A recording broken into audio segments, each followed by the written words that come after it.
I retired to the deep woods of Oregon to die in peace, or at least to live in silence until I did.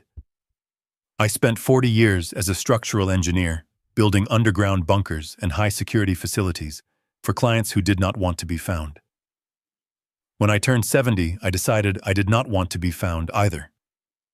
I bought 20 acres of dense pine forest, disconnected from the grid, and built a cabin that was more machine than house. It ran on solar, drank from a deep well, and locked down tighter than a bank vault. I thought I had accounted for every threat. I had reinforced the walls against bears. I had installed fire suppression systems for lightning strikes. I had triple-paned glass for the winters. But I made one calculation error. I did not reinforce my perimeter against family. The invasion did not begin with a knock on the door. It began with the sound of diesel. It was a Tuesday morning. The air was crisp, smelling of pine needles and damp earth. I was on the front porch nursing a black coffee and sanding a piece of oak for a new rocking chair. The silence was absolute. That was the currency I had spent my life savings to buy. Silence. Then a low rumble vibrated through the floorboards. It grew louder, a mechanical grinding that tore through the trees. I stood up, setting my coffee down. My driveway is a narrow gravel track barely wide enough for my pickup truck. It winds through the timber for a mile before hitting the main road. No one comes down here unless they are lost or invited, and I never invite anyone. A massive U-Haul moving truck burst through the tree line. It was too wide for the path. I watched in horror as the side of the truck scraped against the bark of a 100-year-old Douglas fir. The driver did not slow down. He gunned the engine, black smoke spewing into my pristine air. The truck swerved its rear tires, crushing the bed of wild azaleas I had spent 3 months cultivating. Then came the sound that made my teeth ache. The crunch of wood. The truck's bumper hooked the corner of my cedar split-rail fence. The fence I had cut, split and hammered by hand. With a sickening crack, the post snapped and 10 feet of fencing collapsed into the mud. The truck hissed to a halt 10 yards from my porch. The engine died, but the ringing in my ears did not. I did not put down the sandpaper. I picked up the pneumatic nail gun I had been using to fix the loose decking. I connected the air hose. It made a sharp click. The driver's door opened. A man stepped out. He was wearing loafers in the mud. Loafers. Designer jeans that were too tight, and a button-down shirt that cost more than my well pump. Braden, my son-in-law, or as I preferred to call him in my head, the parasite. He looked at the crushed fence, then at the mud on his shoes and grimaced. He did not look at me. He turned back to the truck and waved his hand like a traffic cop. "Okay, boys, unload it here," he shouted. "Be careful with the Italian leather sofa. If you scratch it, you bought it." 2 tired-looking movers climbed out of the cab. They looked at me, then at the nail gun in my hand, and hesitated. Braden finally turned to face me. He flashed a smile that was all teeth and no warmth. It was the smile of a man who sold timeshares to people with dementia. "Hey, Pop," he said. Surprised, I leveled the nail gun at the space between his feet. "Get off my land, Braden." He laughed. A short, dismissive bark. "Come on, don't be dramatic. We tried to call, but your cell service out here is garbage." "Seriously, Hank, how do you live like this? It is like the Stone Age." The passenger door of the truck opened. A woman stepped out, struggling with the height of the step. She was wearing a floral dress, suitable for a garden party, not a forest. Linda, Braden's mother. Following her was Jerry, his father, a man who always looked like he was melting. He was sweating profusely, holding a handkerchief to his forehead. "Oh my God!" Linda screeched. Her voice cut through the air like a buzzsaw. "Jerry, look at this. There is mud everywhere. Braden, you said it was a country estate. This is a shack in a swamp." "It is rustic, Mom," Braden said, winking at her. "That is the charm. We can pave the driveway later." Pave the driveway. My blood pressure spiked.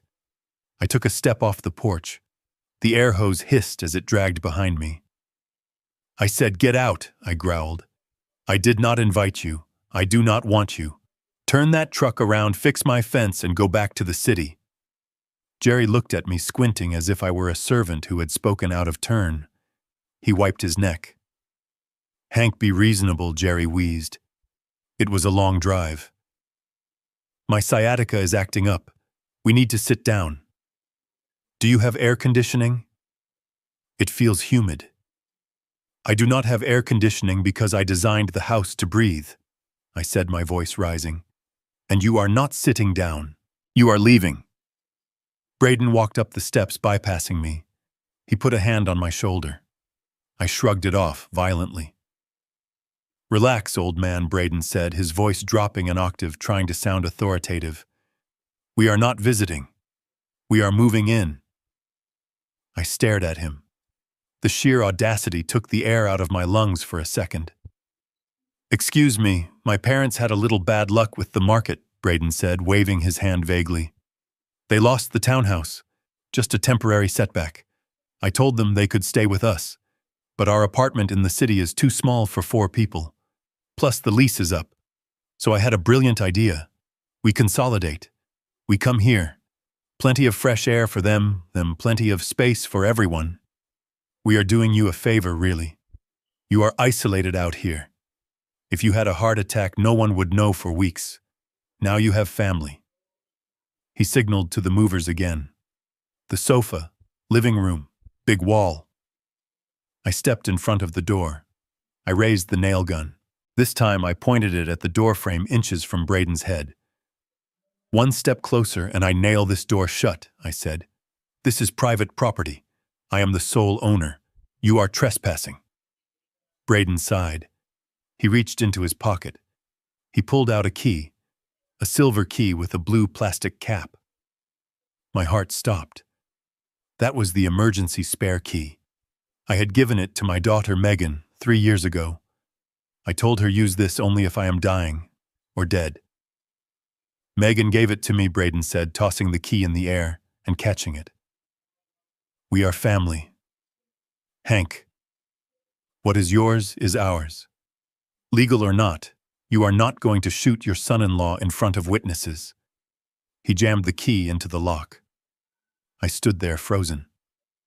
Not by fear, but by the realization of betrayal.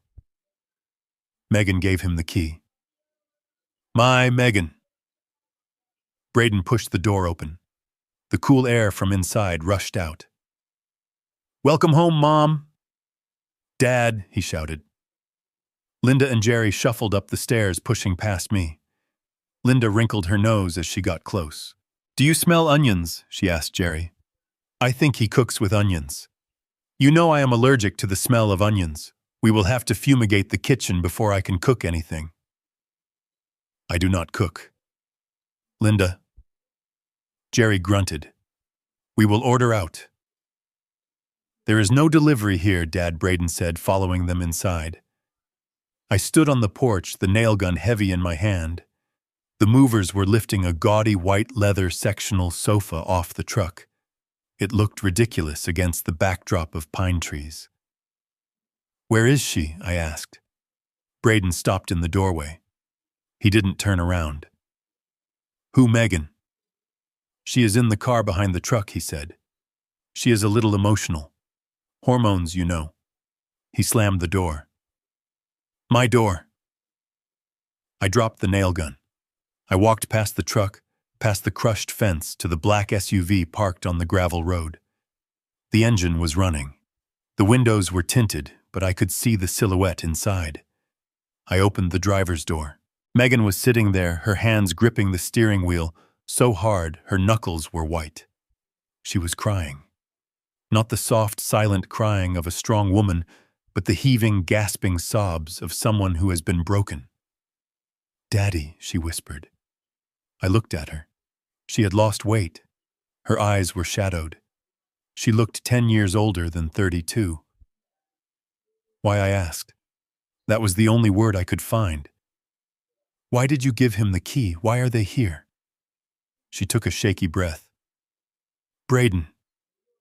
Braden made some bad investments, Dad. With his parents' money. And our money. We lost the house, we lost the savings. I closed my eyes. I had known Braden was a fool, but I didn't know he was a criminal fool. So you come here to sponge off me? I asked, my voice harsh. I raised you better than that. No, she sobbed. I didn't want to come. I wanted to rent a small studio. But Braden said, he said if I didn't support him, if I didn't help him fix this with his parents, he would leave. He said he would file for full custody of Leo. Leo. My grandson. 7 years old. He was at summer camp for another 2 weeks. He was the only thing in this world I loved more than my solitude.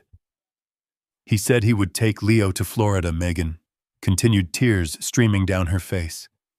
He said I have no job, no house, no money. The courts would give Leo to him. Dad, please. I cannot lose my son. I will do anything. Just let them stay. Just until Braden gets back on his feet. Please. For Leo. She grabbed my hand. Her fingers were ice cold. I looked at the cabin. Through the big bay window, I could see Jerry standing in the middle of my living room. He was taking down the framed picture of my late wife, Sarah. He looked at it, shrugged, and placed it face down on the coffee table so he could put his feet up. Rage, cold and sharp, solidified in my gut. They were not just invading my home. They were erasing my life. But then I looked back at Megan. If I kicked them out, Braden would carry out his threat. He was vindictive enough to use a child as a weapon. I knew the law. Without a residence, Megan would be at a disadvantage. I squeezed her hand. Get out of the car, I said. She looked at me, hope fragile in her eyes. Really? You can stay, I said. But there are rules. She hugged me, burying her face in my flannel shirt. Thank you, Daddy, thank you. It is just for a few months. I promise. I pulled away. I did not believe her. Parasites do not leave until the host is dry. I walked back to the house. Megan followed me, wiping her eyes. Inside, the transformation had already begun. My leather armchair, the one molded to my back, had been pushed into a corner. The white sectional dominated the room. Jerry was clicking the remote of my television. This thing is ancient, Jerry complained without looking at me. It is not even 4K. And where is the cable box I need to watch the game?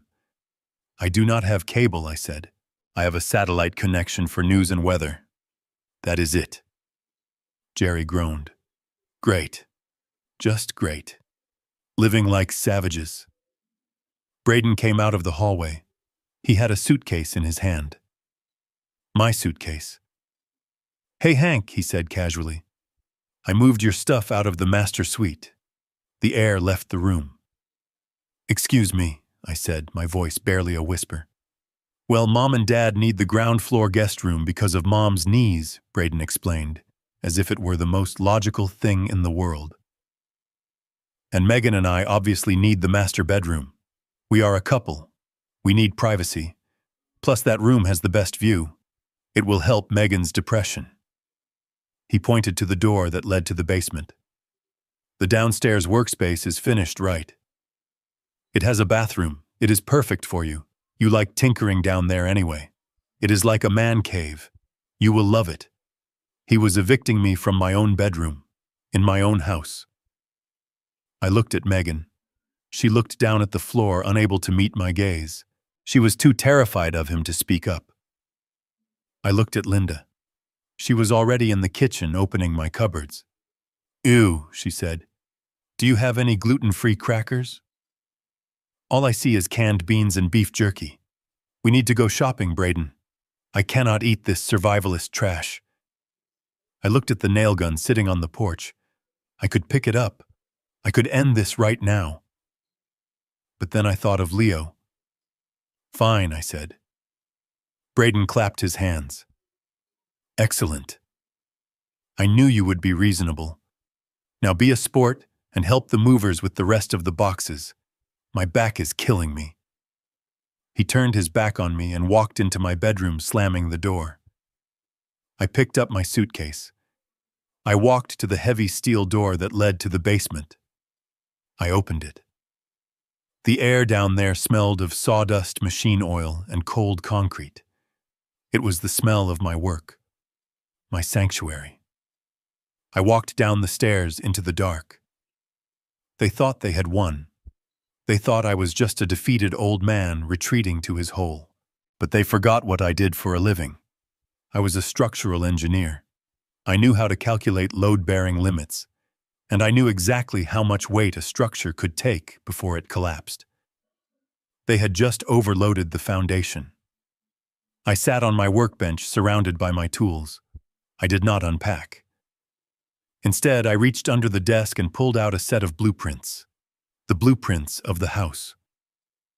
I turned on the single lamp. The light cast long shadows against the concrete walls. Above me, I could hear the thud of heavy footsteps. I heard Linda's shrill laughter. I heard the sound of my vintage jazz records being tossed into a box to make room for their garbage. I took a red pen from my pocket. "Let them get comfortable," I whispered to the empty room. "Let them think they own the place." I circled the main water valve on the blueprint. Then I circled the electrical junction box. Then the septic system override.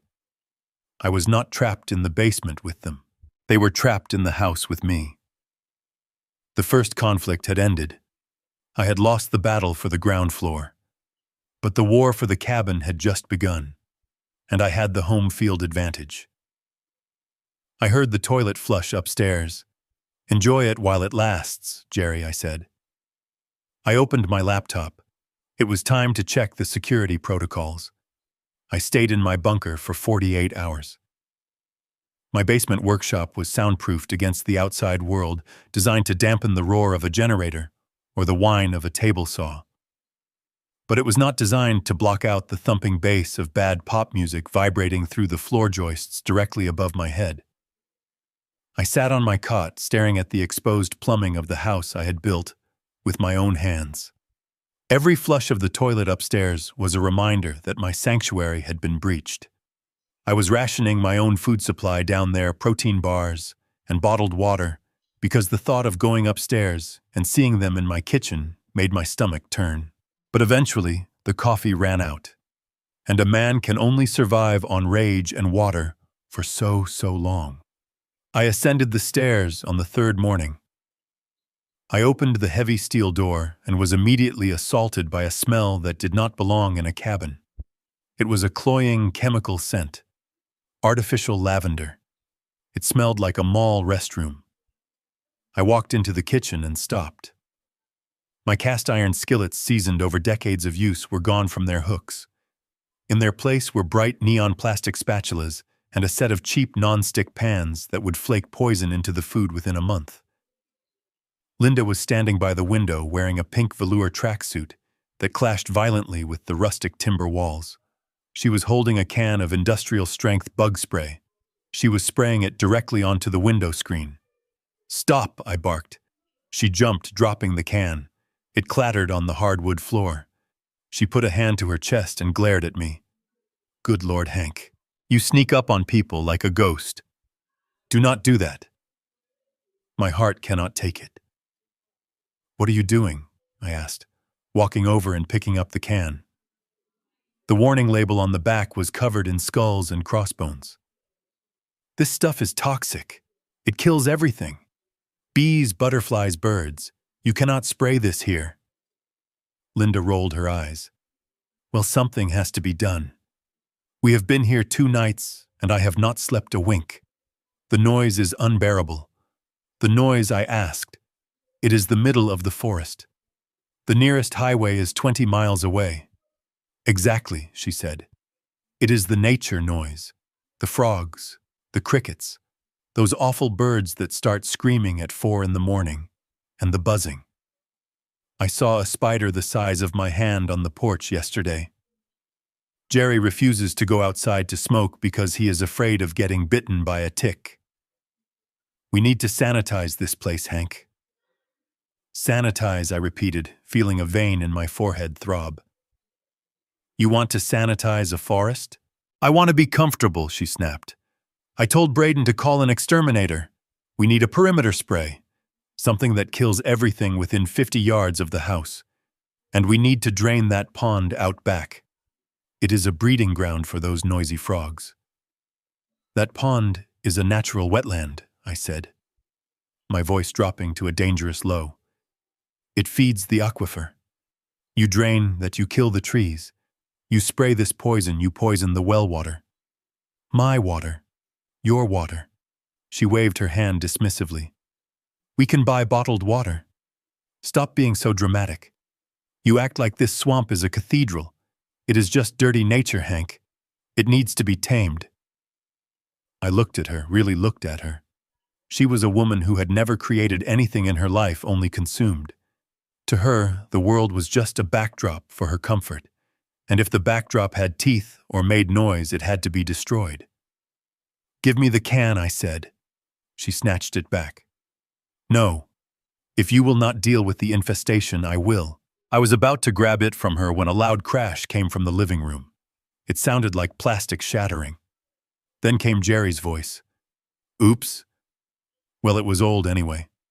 I left Linda and the poison in the kitchen. I walked into the living room and froze. My heart did not just sink, it plummeted. Jerry was standing by the fireplace. He was wearing shorts and a tank top, his pale, flabby arms hanging by his sides. Next to him was a large cardboard box. He was clearing off the long mahogany shelf that ran along the east wall. That shelf was reinforced. I had built it specifically to hold the weight of my vinyl collection. 300 records, original pressings of Miles Davis, John Coltrane, Thelonious Monk.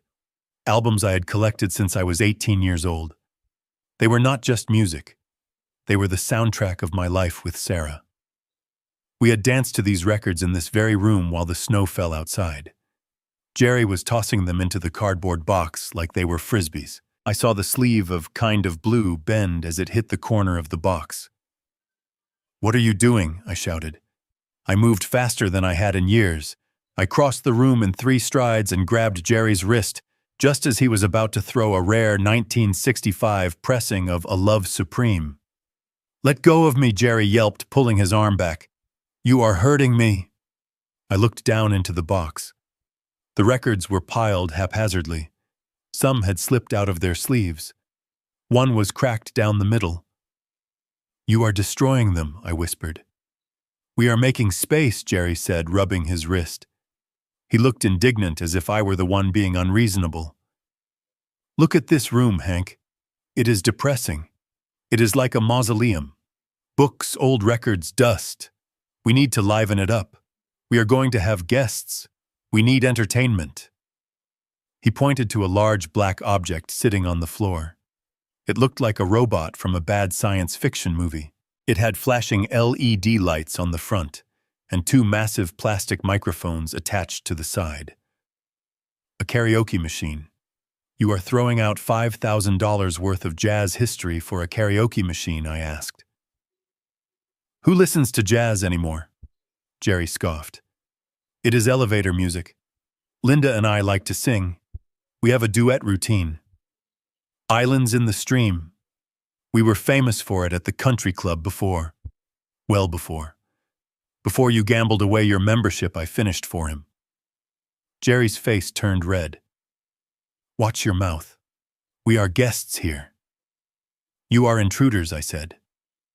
I bent down to pick up the box of records. I had to save them. I had to get them downstairs to the safety of the bunker. Leave it, a voice said from the stairs. I looked up. Braden was coming down from the loft. My loft. He was wearing a silk robe. He looked like the king of a castle he hadn't built. I am taking my property, Braden, I said, lifting the heavy box. Put it down, Hank, Braden said calmly. He walked over and stood between me and the stairs to the basement. You are cluttering up the house. We agreed that the basement is your space, but the common areas are under our management now. We need that shelf for the speaker system. This is my house, I said, the words tasting like ash in my mouth. These are my things. Are they? Braden asked. He took a sip from a mug. My mug.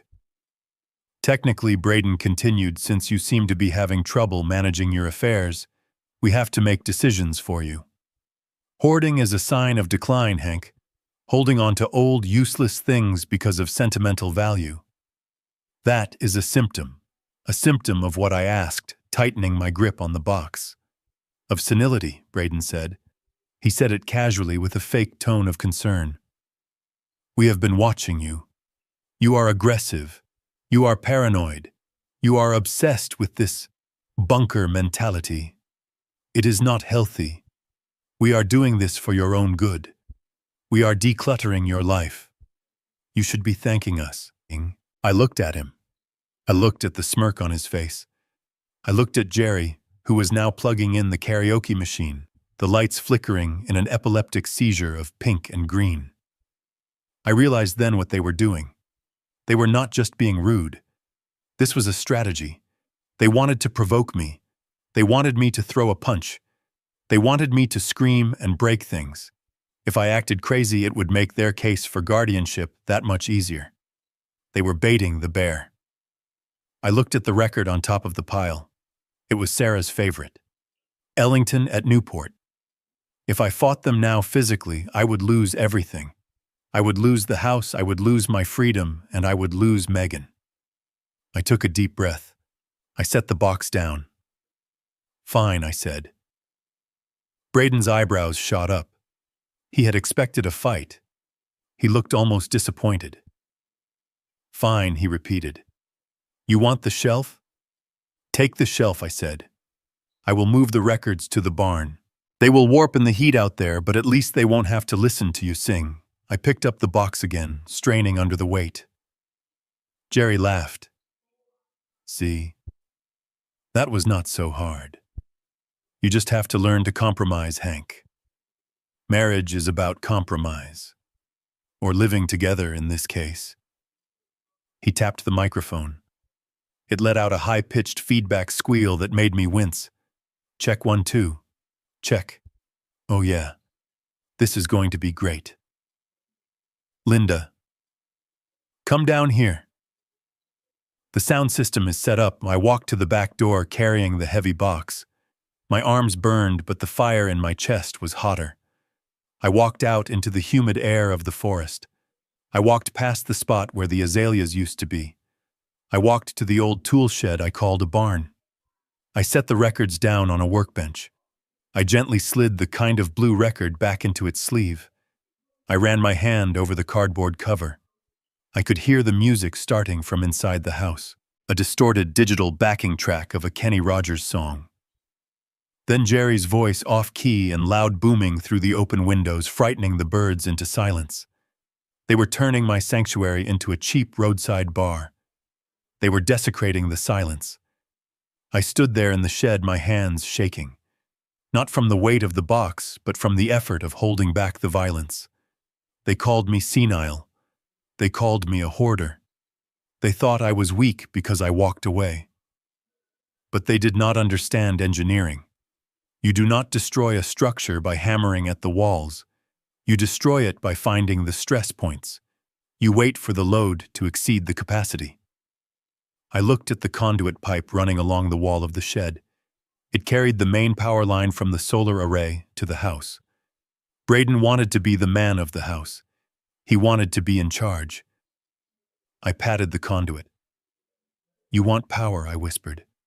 I will give you power. I turned and walked back to the basement door. I had to endure the noise for a few more days. I had to let them think they had broken me. I had to let them get comfortable in their victory. Because the higher they climbed, the harder the fall would be. And I was the one controlling the gravity. I drove back from the hardware store with a sense of dread sitting heavy in my gut. I had only been gone for 2 hours. I had gone to buy heavy-duty padlocks for my tool shed, hoping to secure at least one part of my life from the locusts that had descended upon my home. As my truck climbed the gravel road winding through the density of the pines, I tried to calm myself. I told myself to be patient. I told myself that for Megan's sake I could endure the noise, the smell of cheap perfume, and the constant disrespect for a few more weeks. I was a man who understood foundations. I knew how to weather a storm. But as I rounded the final bend, the light hit me wrong. Usually at this time of day, my front porch is bathed in a dappled, broken shadow. The sunlight filters through a thick canopy of leaves, creating a cool, shifting mosaic on the wood. But today, the light was blinding. It was harsh. It was naked. I stopped the truck. I turned off the engine. I did not hear the wind. I did not hear the birds. I heard the high-pitched whine of a chainsaw idling. And I smelled it. The scent of fresh sap. It is a smell that usually means construction progress. But today, it smelled like blood. I stepped out of the truck. My boots sank into the gravel. I looked towards the house and I felt my knees buckle. It was a physical blow, harder than any punch I had ever taken in a bar fight or on a construction site. The white oak was gone. It was not just a tree. It was the anchor of this property. It was over 100 years old. Its trunk was so wide that Megan could not wrap her arms around it when she was a teenager. Its branches stretched out like the arms of a guardian, shading the house, protecting the roof from the heavy snows of winter. Sarah and I had named that tree. We called it the General. When Sarah was sick, when the chemo made her too weak to walk, I would carry her out to the porch. We would sit there for hours, watching the squirrels chase each other up the rough bark. She told me once that as long as the General was standing, she felt safe. She said it was the heartbeat of the land. Now the General was lying on its side. Its massive limbs were twisted and broken, crashing into the azalea bushes. The leaves were still green, still alive, unaware that they had been severed from their source. I walked toward the house. I felt like I was walking underwater. My vision tunneled. Jerry was standing on the porch. He was holding a beer in one hand and pointing with the other. He was directing two men I did not recognize. They were covered in sawdust slicing through the main trunk of my tree. "Careful with that section," Jerry shouted over the noise of the saw. "That is good hardwood. Do not splinter it." I walked up the steps. I did not say a word. I could not. If I opened my mouth, I would have screamed until my throat bled. Jerry turned and saw me. He did not look guilty. He did not look ashamed. He looked proud. He wiped sweat from his forehead and smiled. "Hey, Hank, you are back early. Look at this. We are making progress." I looked at the stump. It was a raw, jagged wound in the earth. The rings of the tree were exposed, a century of history laid bare. I could see the scar from the lightning strike of '98. I could see the thick growth from the rainy spring of the year Sarah died. Why, I whispered. The word came out like a croak. Jerry took a sip of his beer. He gestured to the roof of the cabin. "The signal, Hank." The signal was terrible. I tried to watch the pregame show this morning, and the picture kept pixelating. I called the satellite company, and the guy said that monstrosity was blocking the line of sight to the southern sky. He pointed to a shiny gray satellite dish that had been bolted clumsily to the side of my cedar siding. "I told Braden we needed to fix it," Jerry continued. "Sunday is game day. I cannot miss the game." And honestly, Hank, that tree was a hazard. It was leaning. If a storm came, it could have crushed the house. I did you a favor. I made a command decision. A hazard. He called the guardian of my home a hazard. I walked over to the stump. I placed my hand on the wet, sticky wood. It was still cool. I could feel the vibration of the chainsaw cutting through its brother further down the yard. "My wife loved this tree," I said without looking at him. "Her ashes are scattered in the roots." Jerry snorted. He actually snorted. "Oh, come on, Hank. Do not get sentimental on me. It is wood. It is a renewable resource. Besides, you are looking at this the wrong way." He walked down the steps and stood next to me, kicking the sawdust with his expensive sneaker. I negotiated a great deal with these guys, Jerry said, lowering his voice to a conspiratorial whisper. They are cutting it up and hauling away the brush for free. And the trunk. That is solid oak. I told them to mill it. We can sell the lumber. Do you know how much oak goes for these days? He slapped me on the back. I figure the wood is worth at least $2,000, he said. I will keep $1,500 as a consulting fee for managing the project, and I will give you $500. That should cover the cost of the beer I drank from your fridge. Fair is fair, right? The world stopped spinning. He had murdered my wife's memory to watch a football game, and now he was offering to pay me with the corpse of that memory while charging me a fee for the execution. I looked at the two men with the chainsaws. They were just workers. They did not know. They were just cutting wood. But Jerry knew. He knew this was my home. He just did not care. To him, the world was only valuable if it could be sold or if it entertained him. I looked at his soft, doughy face. I looked at the greed in his watery eyes. I wanted to pick up the chainsaw. I wanted to cut the supports of the porch and watch him tumble into the wreckage. But then I saw Braden coming out of the house. He was looking at his phone, barely glancing at the destruction. "Nice dad," Braden called out. "Much brighter in here now. The Wi-Fi signal might even reach the patio." They were a team of locusts. If I killed one, the others would just swarm. I needed to kill the hive. I took my hand off the stump. I wiped the sap onto my jeans. "You are right, Jerry," I said. My voice was steady. Terrifyingly steady.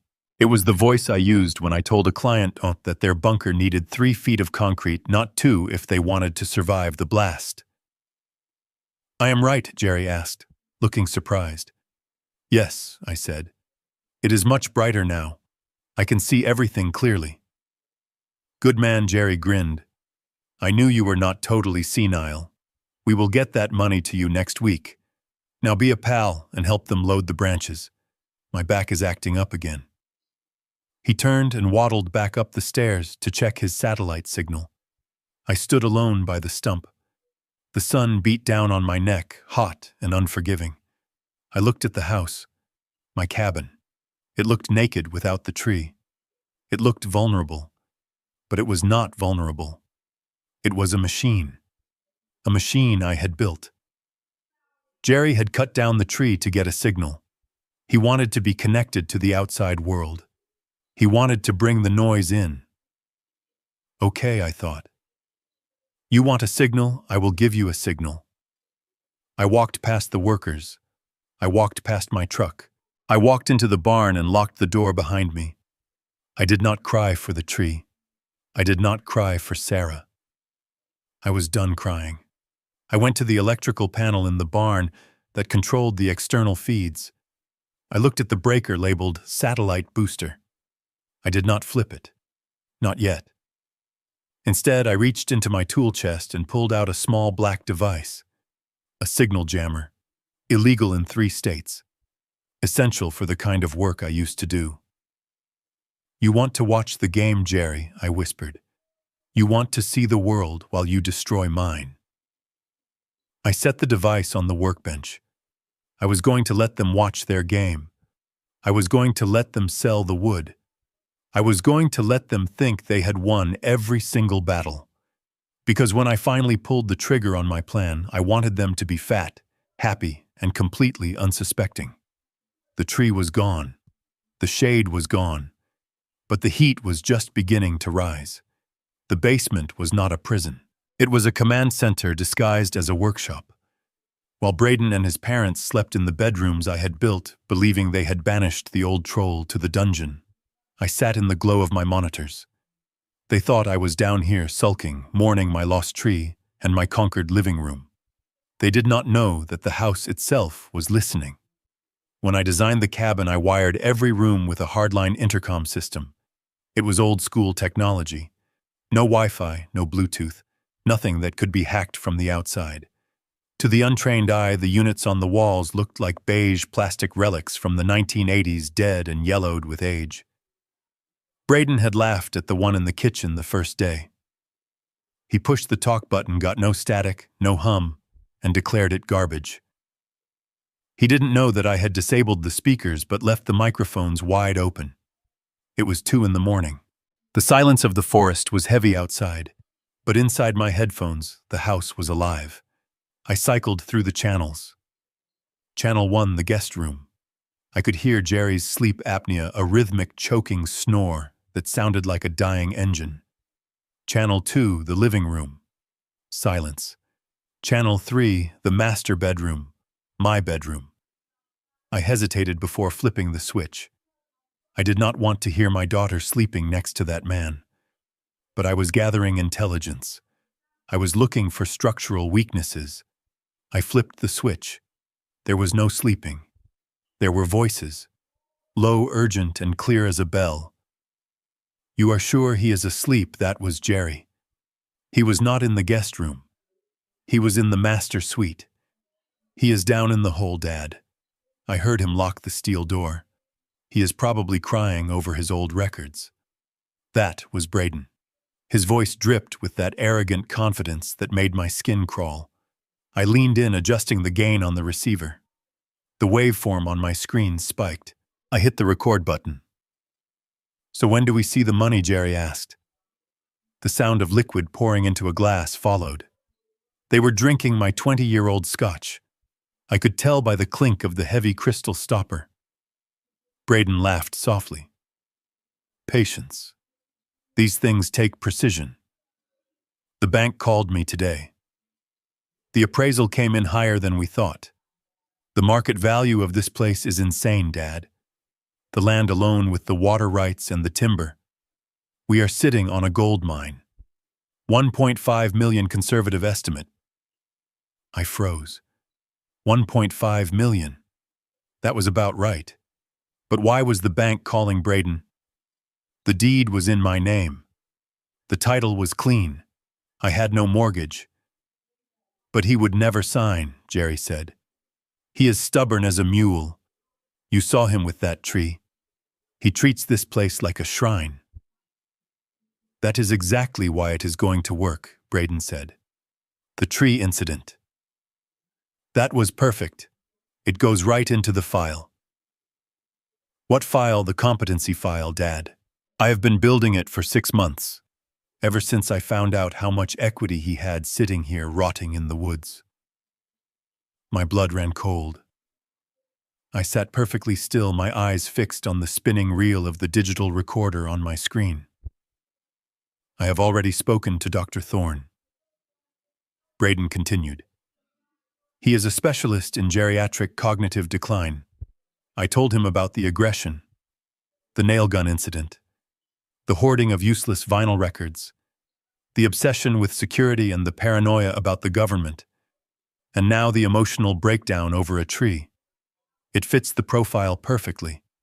Dementia with paranoid delusions." "You are going to commit him?" Jerry asked. He did not sound horrified. He sounded impressed. "I am going to get power of attorney," Braden corrected. "Emergency guardianship. Once the court declares him incompetent to manage his own affairs, I become the trustee of his estate. I control the assets. I control the house. And I control the sale." "And Megan?" Jerry asked. "What about her?" "She loves the old coot."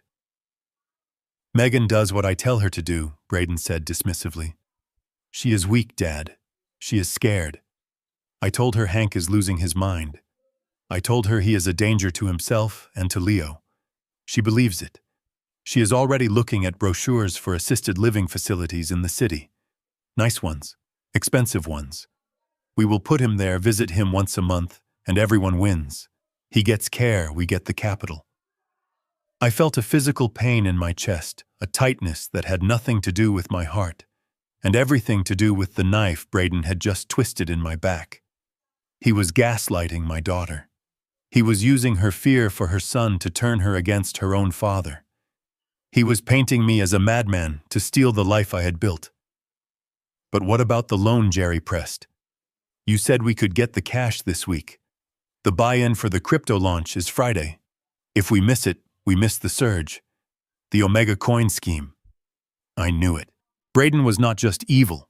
He was a gambler chasing a phantom jackpot. Don't worry, Braden said. I submitted the loan application yesterday morning. Cash out refinance. $300,000. Just enough to buy our position in the market before we sell the property next month.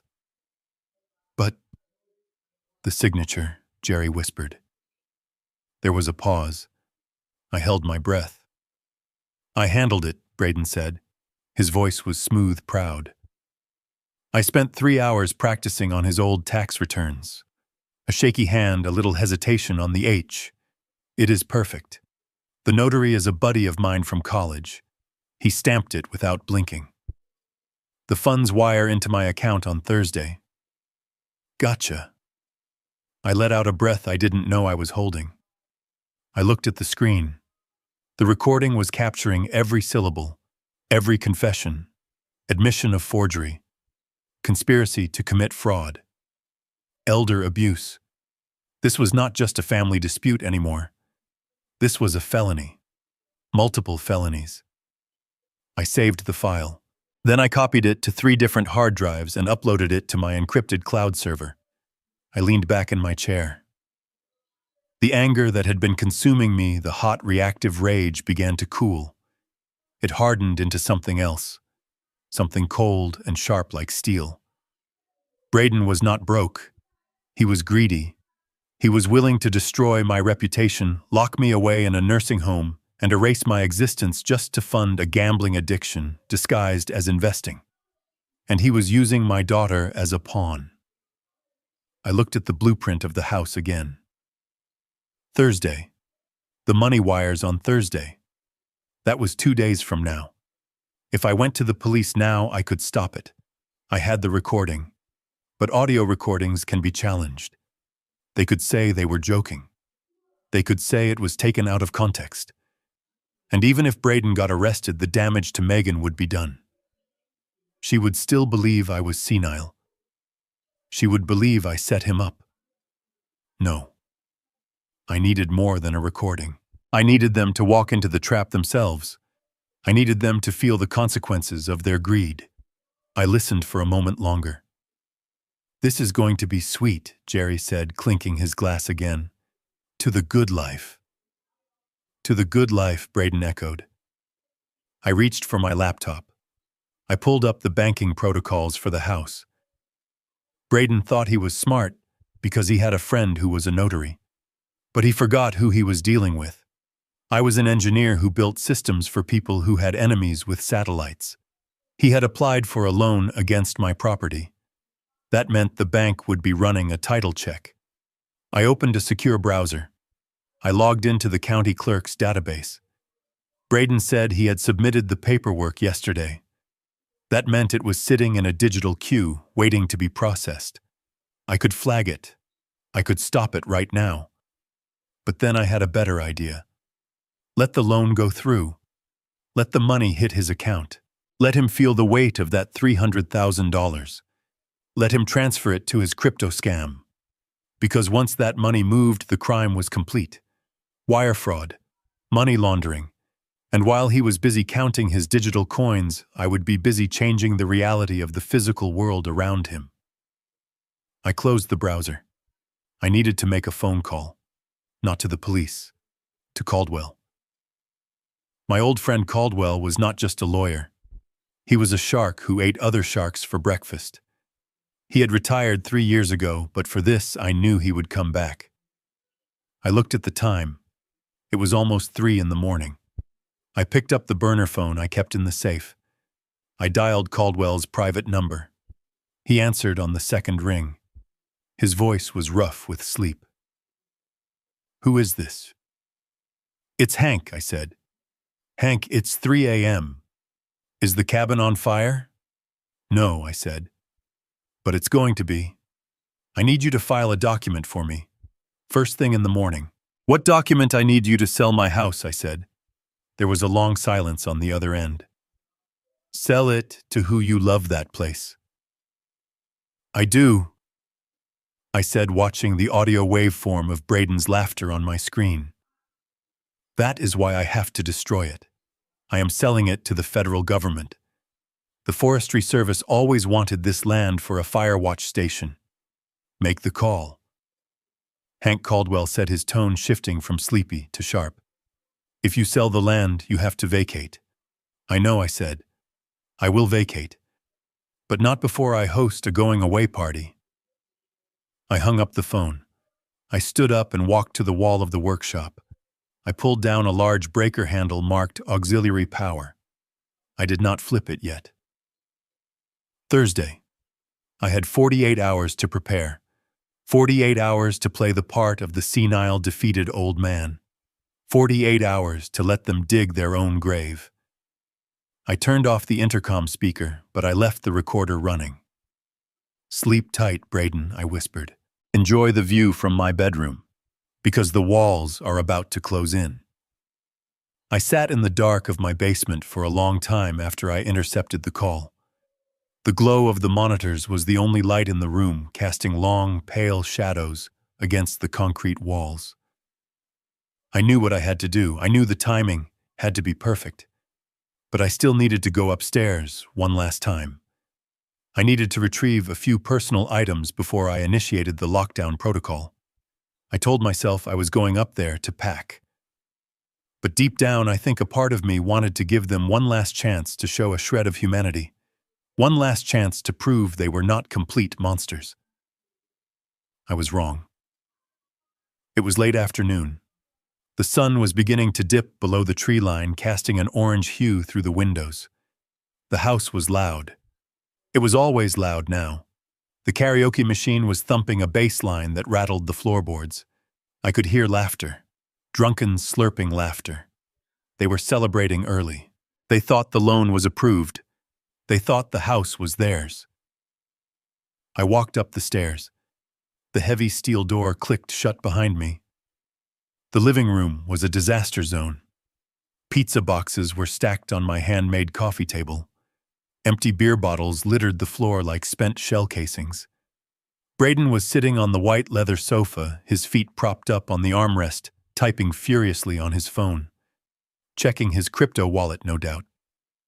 Jerry and Linda were by the fireplace. They had opened a bottle of my vintage Cabernet.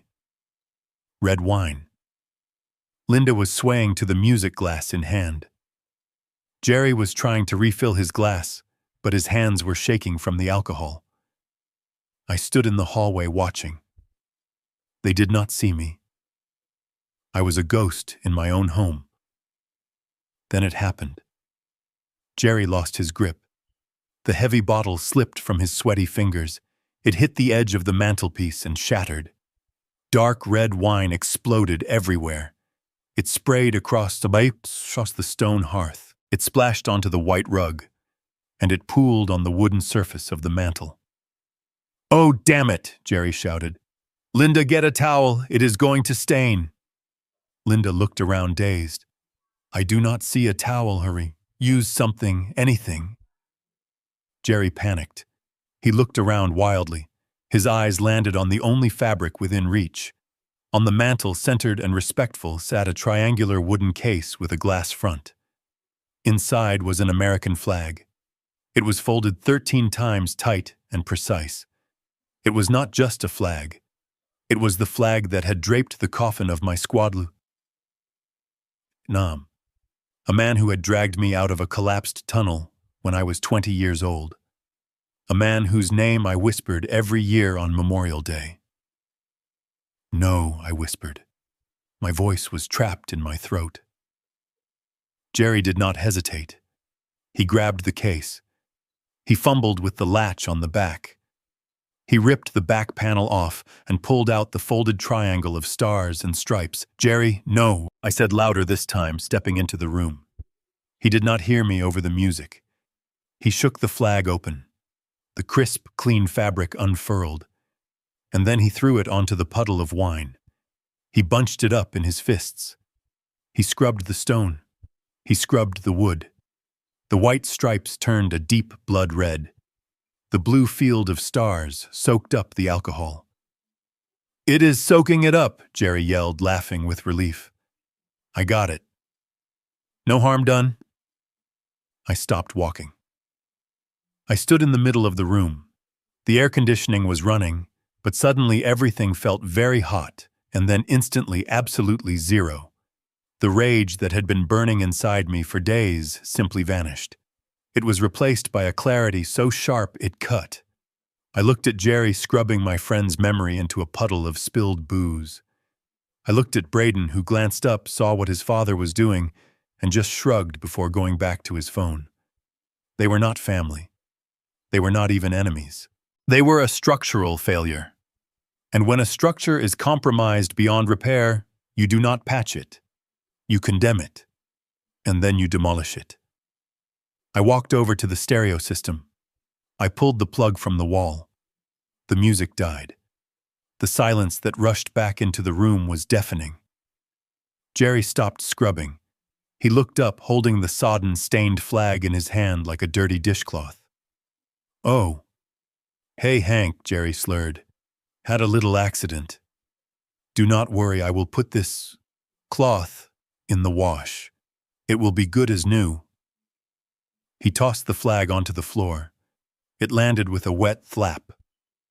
I looked at the flag. Then I looked at Jerry. I did not yell. I did not raise my fist. I did not threaten him with the nail gun.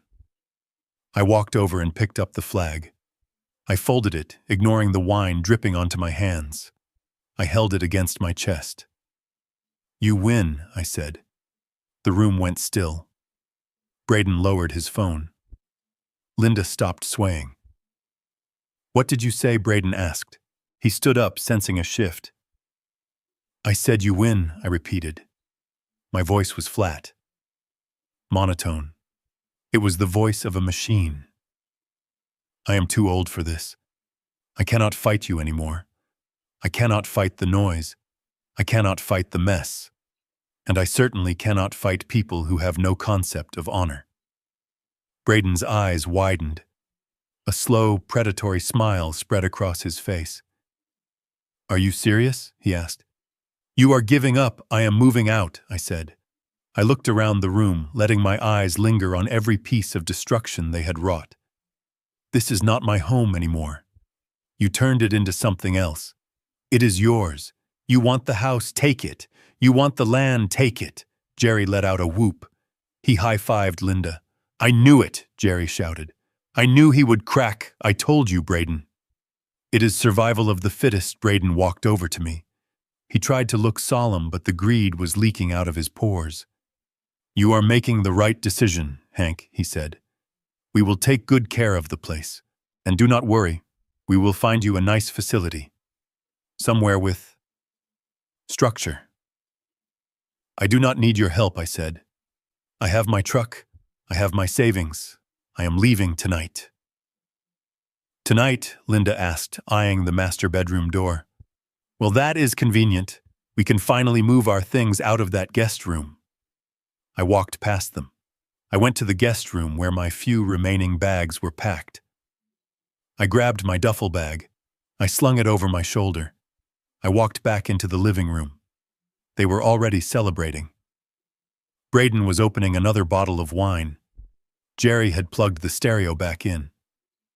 I stopped at the front door. "One last thing," I said. They looked at me.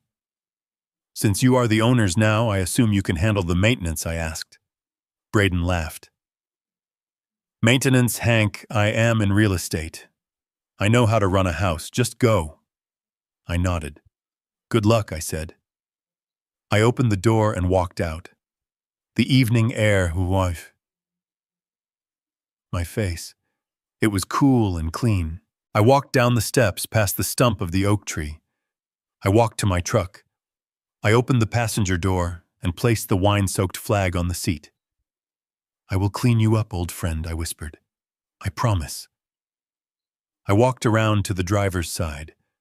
I looked back at the house. Through the big bay window, I could see them. They were dancing. Jerry was spinning Linda around. Braden was raising a toast to the ceiling. They looked so happy. They looked like kings of the world. They had no idea that the man they had just kicked out was the only thing standing between them and the unforgiving reality of this wilderness. I climbed into the truck. I started the engine. I did not drive down the driveway. Not yet. I drove the truck around the back of the property into the dense cover of the pines near the old logging road that led to the town. I parked it where it could not be seen from the house. I turned off the engine. I sat there in the silence. I checked my watch. It was 6 p.m. The sun was setting. The temperature was dropping. I pulled out my tablet. The screen illuminated the cab of the truck. I saw the status of the house. Main power online. Water pump online. Security lock disengaged. Interior temp 72 degrees. I looked at the house one last time on the security camera feed. They were laughing. Braden was pointing at the walls, probably talking about which ones he would knock down. I tapped the screen. I opened the command console. I selected the file named Protocol 0. I hovered my finger over the Execute button. They wanted the house. They wanted to be alone in the woods. They wanted to be the masters of their domain. "Well, Braden," I said softly. "Class is in session." I pressed the button. On the screen, the status lights flickered. Main power disconnected. Backup generator disabled. Water pump locked. Security shutters engaging. Smart locks sealed. I watched the video feed. In the living room, the lights died. The music cut out instantly. The laughter stopped. I saw the glow of their cell phones pop up in the darkness like fireflies in a jar that had just been screwed shut. I reclined my seat. I had a thermos of hot coffee and a warm sleeping bag. I was going to sleep like a baby tonight. But for them, the nightmare had just begun. I drove into town with the windows down, letting the cold evening wind scrub the smell of stale wine and cheap perfume off my skin. The truck rumbled beneath me, a steady mechanical heartbeat that I understood. It was reliable. It did what I told it to do. Unlike the people I had just left behind in my living room. I pulled into the parking lot of the Rusty Spoon. It was a diner on the edge of the county line, the kind of place where the coffee was strong enough to strip paint, and the clientele knew better than to ask questions. It was neutral ground. I saw Caldwell's car parked in the back. A vintage Lincoln town car, black pristine.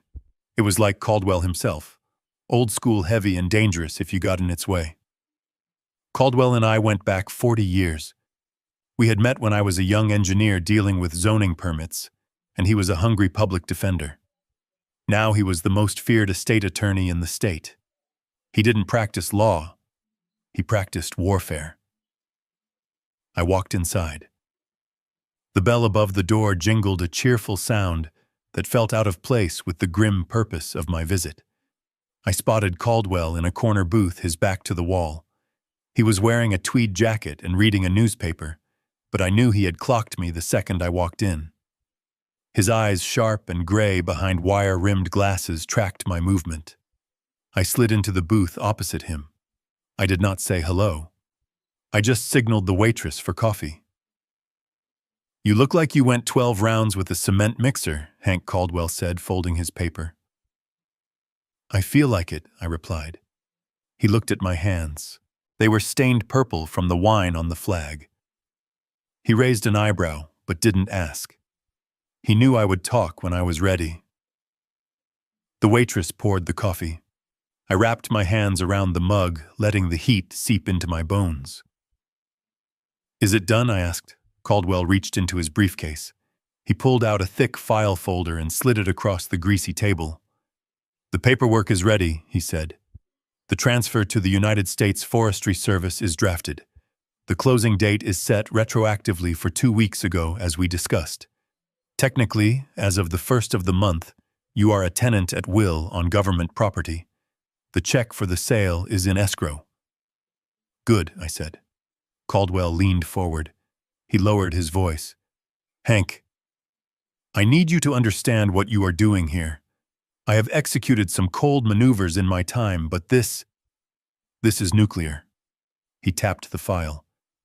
Once you sign this, that cabin is not a home anymore. It is a federal outpost. Anyone inside without authorization is not just a squatter. They are trespassing on a government installation. That is the point, I said. I reached into my pocket. I pulled out a small silver USB drive. It felt heavier than it should have for a piece of plastic. It contained the audio recordings from the basement. It contained the video files of the tree being cut down. And it contained the keystroke logs I had captured when Braden accessed his bank account on my Wi-Fi network. I placed the drive on top of the file folder. Here is the rest of it, I said. Caldwell picked up the drive. He held it up to the light. What is on here, he asked. Evidence, I said. Proof of elder abuse. Proof of property destruction, but mostly proof of intent to commit wire fraud and mortgage fraud. I took a sip of the bitter coffee. My son-in-law Braden forged my signature on a loan application yesterday, I continued. He applied for a cash-out refinance on the cabin. He thinks the money is being wired to him tomorrow. Caldwell's eyes widened slightly. That was the only sign of shock he ever showed. He tried to mortgage a house you had already sold to the feds, Caldwell asked. He thinks I still own it, I said. He thinks he is stealing equity from a senile old man. He does not know he is trying to defraud a bank by using federal property as collateral. Caldwell let out a low whistle. He set the drive down on the table with reverence. Jesus, Hank, that is a felony. That is 20 years in federal prison. Minimum. I know, I said. I looked him in the eye. I want you to give that drive to the district attorney. But not yet. When Friday morning, I said, after the money hits his account, I want the transaction to clear. I want the paper trail to be absolute. I want there to be zero doubt that he took the money. Caldwell took off his glasses. He cleaned them slowly with a napkin. He was processing the strategy, looking for holes. You are baiting a trap, he said softly. You are letting him commit the crime so you can hang him with it. I am not making him do anything, I said. I am just not stopping him. I warned him, Caldwell. I told him to leave. I told him it was my house. He told me I was incompetent. He told me I was a guest. I leaned across the table. He cut down Sarah's oak tree, Caldwell. He used my squad leader's flag as a rag. He is not family. He is a pathogen. And I am sterilizing the wound. Caldwell put his glasses back on. He looked at me with a mixture of fear and respect. And the others, he asked. The parents, the wife, they are accomplices, I said. They are living in the house. They are benefiting from the fraud. But I am not worried about them going to prison. I just want them out. When the feds raid the place, they will be evicted. They have no money. They have no home. They will be on the street. What about Megan, Caldwell asked gently. That is your daughter, Hank. I looked out the window at the darkening parking lot. A semi-truck roared past on the highway. Megan is the reason I am doing this, I said. Braden has her convinced she is helpless. He threatens to take her son away. As long as he has money, as long as he has power, she will never leave him. She is terrified of him. I turned back to Caldwell. I have to break him, Caldwell. I have to strip him of everything. His money, his reputation, his freedom. When he is in handcuffs, when he is nothing but a number in the system, Megan will finally see him for what he is. She will be forced to stand on her own 2 feet. It is the only way to save her. It is a harsh lesson, Caldwell said. Life is harsh, I replied. Gravity is harsh. Caldwell picked up the file folder. He opened it to the signature page. He placed a heavy fountain pen on top of the document. You know, he said, looking at the document, most men your age just change their will. They do not orchestrate a federal sting operation. Most men my age just want to play golf, I said. I just want silence. I picked up the pen. The ink was black, permanent. I looked at the line where I had to sign. Transfer of deed. By signing this, I was officially homeless. I was giving up the sanctuary I had built with my own hands. I was giving up the place where I had thought I would die. But a house is just wood and stone. Honor is something else. I signed my name, Henry Mitchell. The letters were sharp and angular. I pushed the file back to Caldwell. "It is done," I said. Caldwell closed the folder. He put the USB drive in his breast pocket. "I will file the motion tomorrow morning," he said. "I will contact the U.S. Marshal's Office and the Forestry Service Enforcement Division. I will tell them we have a squatting situation involving high-value criminal activity. They will coordinate the raid." When I asked, "Friday morning," Caldwell said. "Dawn. They like to hit at dawn." I nodded. Friday morning. That gave me 36 hours. 36 hours to endure the noise. 36 hours to watch them gloat. 36 hours to say goodbye to my house. "Where will you go?" Caldwell asked. "I have the RV," I said. "I bought a Winnebago last month. Kept it in storage. It is fully stocked." "You planned this," Caldwell said. It was not a question. "I prepared for contingencies," I corrected. I hoped I wouldn't have to use it. But the load exceeded the structural integrity. I stood up. I threw a $20 bill on the table for the coffee. "Hank," Caldwell said. He reached out and touched my arm. "Be careful. When a rat gets cornered, it bites." I smiled. A cold, humorless smile. "They are not rats, Caldwell. They are termites. They do not bite. They just consume until the roof falls on their heads." And I just pulled the support beams. I walked out of the diner. The night air was colder now. I got back into my truck. I had to go back to the cabin. I had to go back into the belly of the beast. I had to play the defeated old man for one more day. I started the engine. Let them enjoy their victory lap, I thought, as I pulled onto the highway. Because the finish line is a cliff edge, and I just cut the brakes. I did not go back to the cabin immediately after leaving the diner.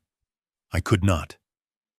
If I had walked through that front door and seen Braden drinking my wine, or heard Jerry laughing about the tree he had butchered, I would have done something that would have put me in prison instead of him. I needed distance. I needed the cold, impartial logic of machines. So I drove my truck to a clearing about 2 miles up the ridge. It was a spot I used to come to when I was surveying the land years ago. From here I could not see the house, but I knew exactly where it sat in the valley below. I parked the truck in the shadows of the Douglas firs and turned off the headlights. It was pitch black outside, the kind of darkness you only find in the deep woods. I reached into the glove compartment and pulled out my iPad. The battery was fully charged. The screen glowed with a soft, artificial blue light that illuminated the cab of the truck. This device was the only tether I had left to the property. Braden thought he had taken everything from me. He thought that by changing the physical locks on the front door, or throwing my furniture into the yard, he had asserted dominance. But Braden was a man who lived on the surface. He did not understand what lay beneath. He did not understand that a house like mine was not just walls and a roof. It was a system. A complex, integrated network of circuits, sensors, and valves. And while he might hold the keys to the door, I held the codes to the brain. I launched the administration app. I had written the code for this interface myself. It was simple, utilitarian, and utterly secure. The login screen appeared. I typed in my username. Then I entered the 64-character password that I kept memorized. It was a string of random numbers and symbols that no brute force algorithm could crack in 100 years. I hit enter. A small spinning wheel appeared on the screen. Connecting via satellite uplink. Establishing secure tunnel. Accepted. The dashboard loaded. It was a digital twin of my home. I could see everything.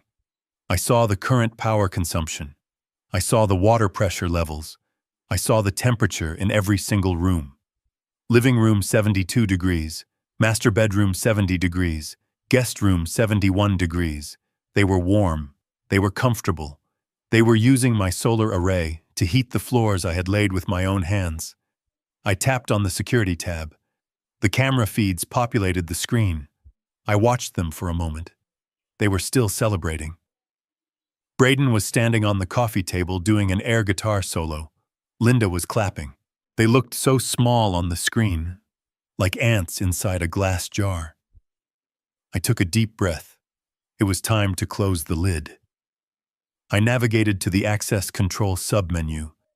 This was the gatekeeper. The system showed 3 active user profiles: Hank, Megan, and a guest profile I had created for the dog walker years ago.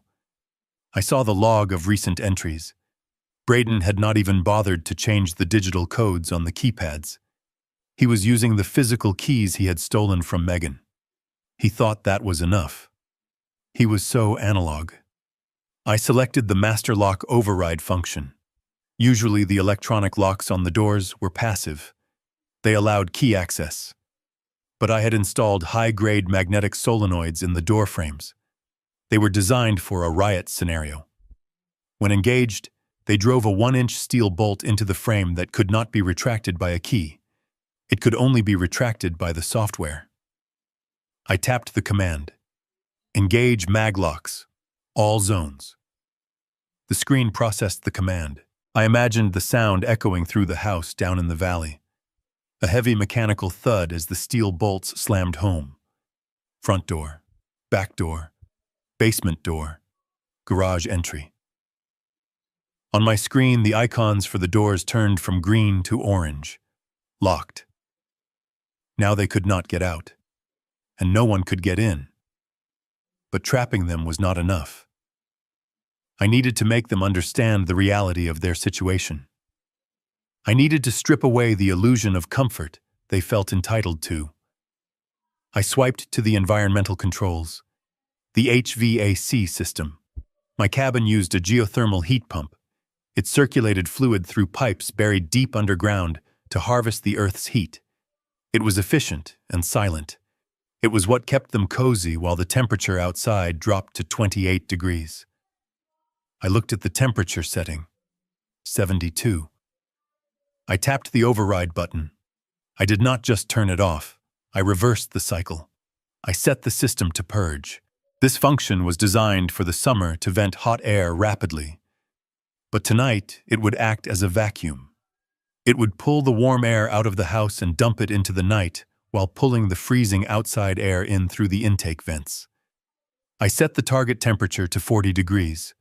I hit execute. I watched the telemetry data. The fans kicked into high gear. The heat pump reversed flow. In about 20 minutes, they would start to feel a draft. In an hour, they would be reaching for sweaters. In 3 hours, they would be able to see their breath in the living room.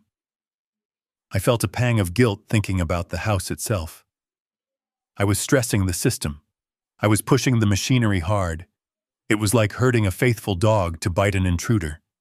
But it was necessary. Then I moved to the water systems. This was the part that gave me no pleasure, but it was the most critical part of the siege. Civilization is built on plumbing. Take away the ability to flush a toilet, and human dignity evaporates very quickly. I accessed the pump house controls. My well pump was powerful. It pushed water up from 300 feet down. I selected the main supply valve. Close. The icon flashed. Valve closing. The water pressure in the house began to drop immediately. The next time someone turned on a tap, there would be a sputter, a trickle, and then nothing. No showers, no dishwashing, and no flushing. But I went a step further. I navigated to the septic system monitor. My septic tank had a safety valve, a backflow preventer. It was designed to stop sewage from coming back into the house if the tank flooded. I disabled it. Then I engaged the tank agitator. This was a maintenance device used to break up solids, but if used while the outflow was blocked, it would create pressure. Back pressure. I set the agitator to maximum cycle. The smell would not be immediate. It would creep up through the drains. It would start in the basement floor drains, then the kitchen sink, then the showers. By morning, the house would smell like a swamp. It would be uninhabitable. I sat back in the driver's seat. My finger hovered over the screen. I had set the parameters. I had lined up the dominoes. There was one final step, the master execution command. This was the protocol lockdown. Once I pressed this, the system would go into a hard loop. It would lock out all local controls. The thermostats on the walls would go dead. The light switches would stop working. The internet router would sever its connection to the ISP, cutting off their Wi-Fi, their streaming, and their communication with the outside world. The house would become a stone, a cold, dark, sealed stone in the middle of the forest. I looked at the time. It was 8 p.m. They were probably thinking about dinner. Maybe Braden was opening another bottle of wine. Maybe Jerry was looking for the remote control. I thought about the tree, the general. I thought about the sound of the chainsaw. I thought about the flag soaked in wine. I thought about Braden's voice on the recording planning to declare me insane. "I am not insane, Braden," I said to the silent cab of the truck. "I am just very, very thorough." I looked at the button on the screen. It was a large gray square labeled Execute Protocol. I did not hesitate. My hand did not shake. I pressed the glass. The screen froze for a second. The data stream paused. Then the interface changed. The blue background vanished. The comforting green icons of a healthy house disappeared. The entire screen turned a deep, pulsating red. A single word appeared in the center of the display, written in bold black letters. Lockdown. Below it, a timer began to count up. 0 hours, 0 minutes, 1 second. I watched the red glow reflect in the windshield of my truck. It looked like a warning light. It looked like danger. Down in the valley, unseen by me, but felt by the sensors, the relay switches tripped. The lights in the cabin died. The hum of the refrigerator stopped. The Wi-Fi signal vanished. The silence I had craved for so long finally descended on the house. But for the people inside, it was not a peaceful silence. It was the silence of a tomb. I closed the cover of the iPad. I put it back in the glove compartment. I started the truck. I had a long drive ahead of me to the RV park where I would spend the next 2 nights. I shifted into gear. "The trap is sprung," I whispered. I drove away, leaving the red light of the screen burning in my mind, a beacon of the justice that was coming with the dawn. I parked the RV in a designated camping spot about 5 miles away from the cabin. It was a clear night, the kind where the stars looked like shards of ice scattered across a black velvet cloth. The thermometer on the dashboard read 23 degrees Fahrenheit, which meant it was -5 Celsius. It was bone-chillingly cold, the kind of cold that snaps tree branches and freezes water pipes if they are not properly insulated. Inside the RV, I was warm. I had a propane heater, a cup of hot cocoa, and my tablet propped up on the small dining table. I was not watching television. I was watching reality. The security cameras in the cabin had switched to infrared mode when the power cut. On my screen, the interior of the house was rendered in ghostly shades of black, white, and green. It looked like footage from a submarine movie or a nature documentary about nocturnal pests. In a way, it was both. The transition had been abrupt. 1 minute, Braden was mid-toast, raising a glass of my best wine to his own genius. The next, the room plunged into absolute darkness. I saw the confusion first. In the green glow of the night vision, their eyes looked like hollow white circles. They froze. It was that primal instinct of prey animals when the environment suddenly shifts. What happened? I heard Linda's voice through the microphone.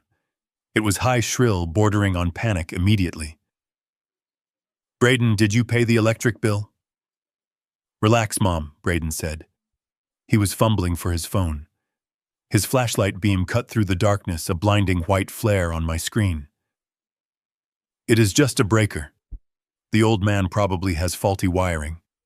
I will go check the box in the basement. He walked toward the basement door. He grabbed the handle. He turned it. It did not move. I watched him rattle the handle. He put his shoulder into it. It is stuck, he grunted. It was not stuck. It was magnetically sealed with a force of 2,000 pounds. He could hit it with a sledgehammer, and it would not budge. Whatever Braden said, turning back to the living room. I will check the main panel in the garage. He walked to the door leading to the attached garage. Locked. He walked to the front door. Locked. He walked to the sliding glass door that led to the deck. Locked. I watched the realization dawn on him. He was not walking through a house anymore. He was walking through a cage. Hey, Jerry said. He was sitting on the sofa clutching a pillow. It is getting cold in here. Fast. I glanced at the telemetry data on the side of my screen. The HVAC system was running at maximum capacity, purging the interior heat. The inside temperature had already dropped from 72 to 55. It was plummeting. The heat pump was sucking the freezing night air into the vents, actively refrigerating the living space. I saw Linda wrap her arms around herself. Her velour tracksuit offered no protection against this kind of aggressive chill. "Braden, do something," she shrieked. "It is freezing, I am trying," Braden yelled back. His voice echoed in the dark room. He was holding his phone up, staring at the screen. "No signal," he whispered. What Jerry asked. "There is no signal," Braden shouted, his composure cracking. "0 bars. The Wi-Fi is gone. The LTE is gone. My phone is dead." He ran to the window. He pressed his face against the glass, trying to see outside. But outside was just infinite darkness. Hank Braden screamed at the window. "Hank, I know you are out there. Turn the power back on. This is not funny." I took a sip of my cocoa. He was right. It was not funny. It was educational. Then nature called. I watched Jerry stand up. He was shivering violently now. The cold was seeping into his bones. "I need to use the bathroom," Jerry mumbled. "All that wine." He shuffled down the hallway to the powder room off the kitchen. I switched camera views to follow him. He went in. He did his business by the light of his phone. Then he pressed the flush lever. Usually a toilet flush is a sound of closure. A whoosh, a gurgle, and everything is gone. But not tonight. I had reversed the pressure in the septic system. I had engaged the agitator. Instead of a whoosh, there was a wet, heavy glug, then a bubbling sound, like a pot of thick stew boiling over. I watched Jerry back away from the toilet. He dropped his phone. "Oh God," he yelled. "Oh my God." Dark, thick sludge began to rise from the bowl. It spilled over the rim. It was not just water. It was the accumulated waste of the last 3 days churned up and pressurized by the pump I had hacked. It flowed onto the tile floor. Jerry scrambled backward, slipping on the mess. He fell hard. "Braden, Linda," he screamed. "The toilet. It is exploding." And then came the smell. I could not smell it from my RV, of course, but I knew what methane and raw sewage smelled like, and I knew that the ventilation system, which was currently sucking outside air in, would also circulate that heavy, rotten stench into every corner of the airtight house. I saw Braden and Linda run into the hallway. They stopped dead. They covered their noses. "What is that smell?" Linda gagged. She bent over and dry heaved. "It is sewage," Jerry yelled, crawling out of the bathroom on his hands and knees. His pants were soaked in it. "It is everywhere." Braden looked at his father. Then he looked at the ceiling vents. "He is pumping it in," Braden whispered. The realization was horrific. The old man is pumping the septic tank into the house. He ran to the front door again. He did not just rattle the handle this time. He kicked it.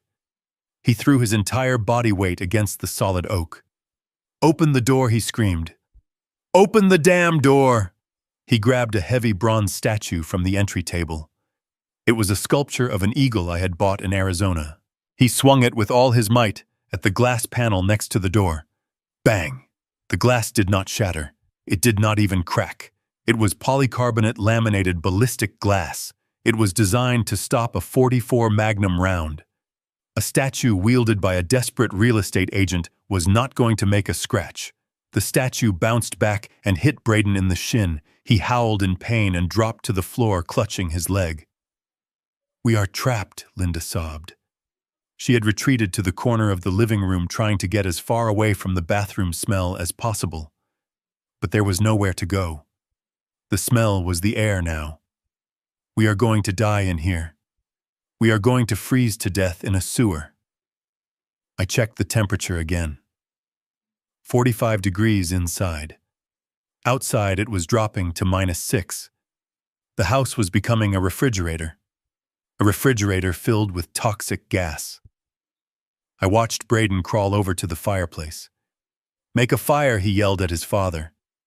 "Dad, make a fire." Jerry, shivering and smelling of waste, stumbled to the fireplace.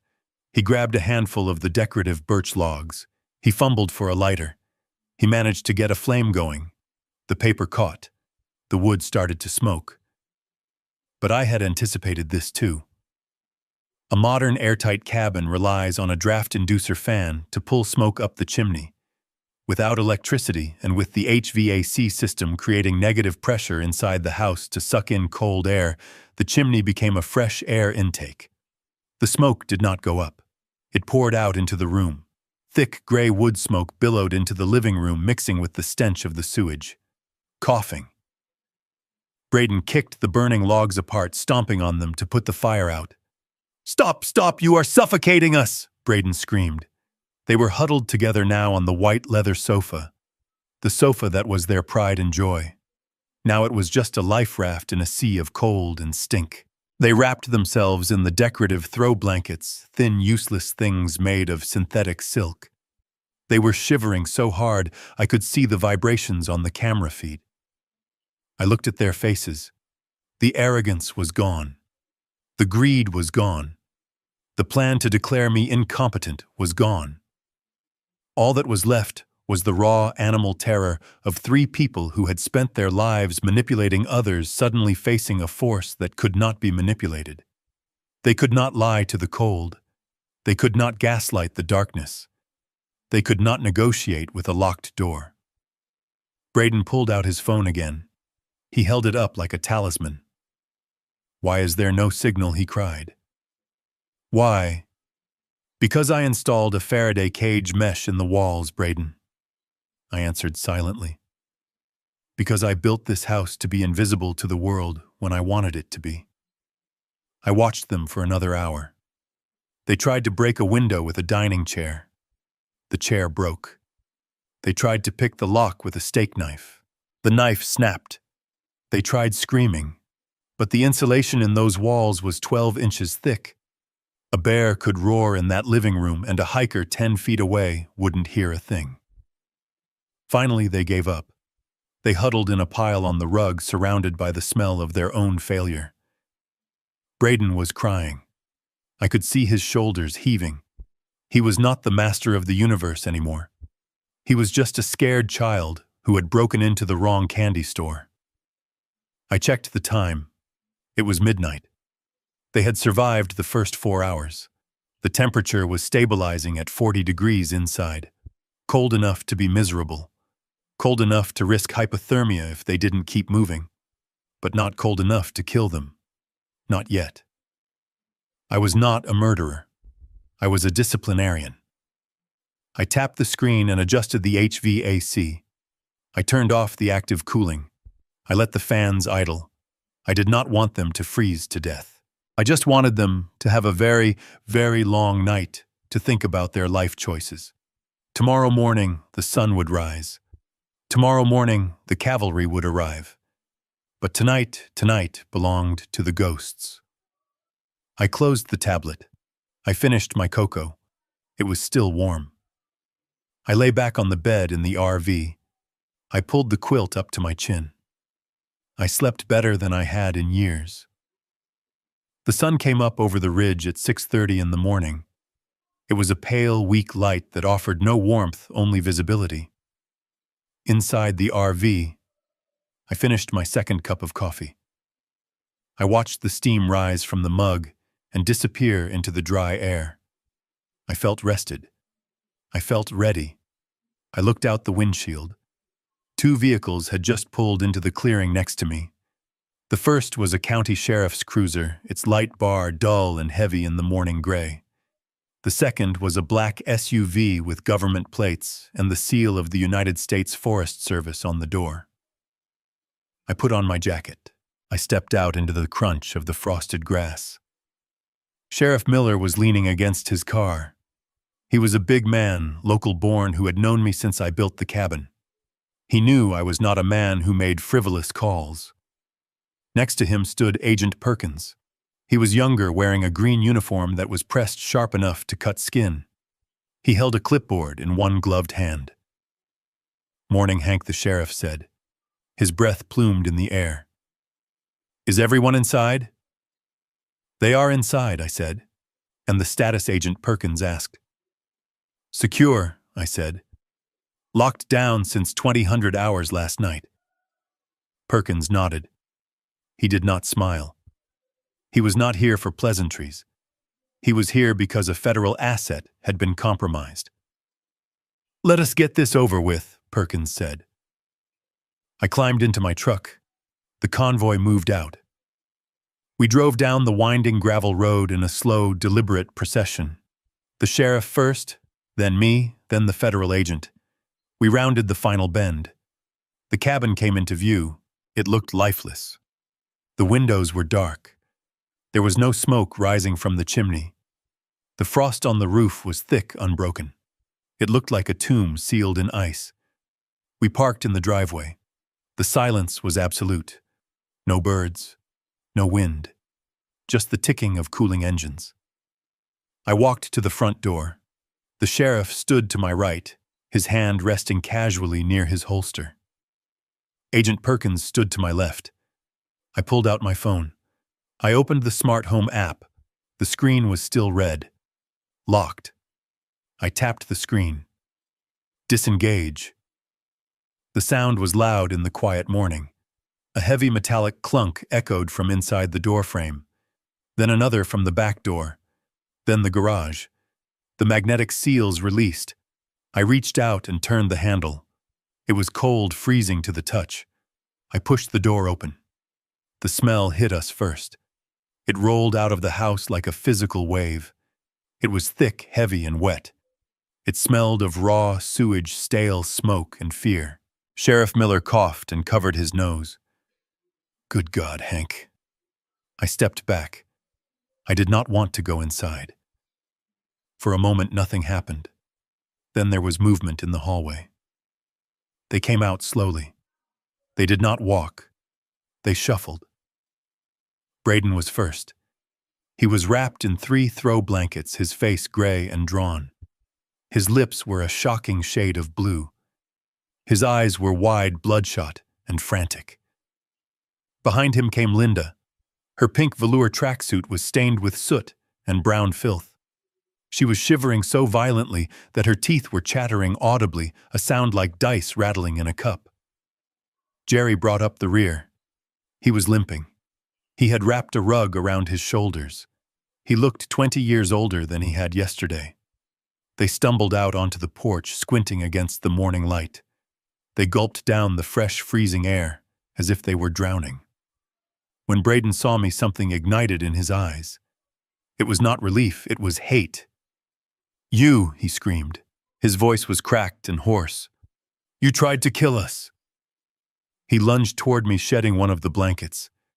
He looked like a madman. Sheriff Miller stepped forward, putting a hand on Braden's chest. "Back up, son." Braden slapped the sheriff's hand away. "Do not touch me," he yelled. "Arrest him! Arrest that old psycho! He locked us in, he turned off the heat, he pumped sewage into the house. It is attempted murder." He turned to me, his finger shaking inches from my face. I am going to sue you for everything you have. Hankji, I am going to take this property, your truck, your savings, everything. I am going to bury you under so many lawsuits, you will never see the sun again. You committed false imprisonment, kidnapping, torture. Linda was crying now, a high, thin wail. We almost died, she sobbed. We almost froze to death. Look at us. Jerry sat down heavily on the porch steps, shivering. My heart, he gasped. I think I am having a heart attack. I stood there calm. I looked at the sheriff. Then I looked at Agent Perkins. Agent Perkins stepped forward. He walked up the stairs with a crisp, authoritative rhythm. He did not look at the sewage stains. He did not look at the shivering people. He looked at Braden. Are you Braden Miller? Perkins asked. Braden blinked, confused by the uniform. Yes. Yes, I am, and I want to file a report right now against Henry Mitchell for… Agent Perkins held up a hand. Silence. The command was so sharp it cut Braden off mid-sentence.